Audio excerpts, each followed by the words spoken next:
I'm confused, right? I think everybody's confused, especially with Marco Luciano after we just heard the comments about trading Jorge Soler was an avenue to open up at-bats for Marco Luciano. So- Marco Luciano had 21 at-bats before they sent him back down. 21 at-bats. He had 6 starts. Now, 4 for 21 with 9 strikeouts.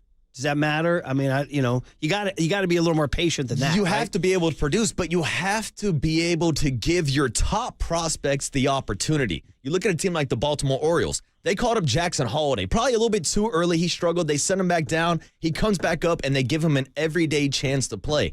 That's what you have to do with your top prospects. Let them sink or let them swim. We saw the same thing happen with a guy like Joey Bart, where I felt like the Giants botched his development. It feels like we're going down that same path with Marco Luciano. You know, it's funny. When Farhan got hired, one of the things I read was that he's really good with prospects. He'll speed them up, and they'll give him a chance. But it's been the opposite. He's been a mishmash of bad timing and jerky yo-yo moves with all his prospects.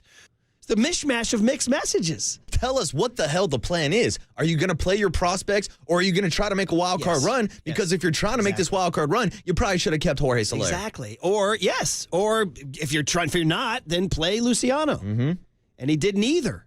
He traded Soler and he didn't play Luciano. No. So now Grant McCrae's up, and who knows how long he's going to stay. I mean, he doesn't have the feel of a guy. I don't think McCrae's manning center field from here until the last game of the season. And it's the constant cycle of prospects. And we've talked to Susan Slusser about this before, who we'll talk to in a few minutes. And we've talked about the options that Farhan loves to use so much. And she usually tells us the messages, oh, don't worry about options. People don't run out of options. Guess what? This year, Joey Bart ran out of options. You ended up DFAing him and sent him to the Pittsburgh Pirates, where he's now hitting .273 with 11 bombs on the year with an .858 OPS.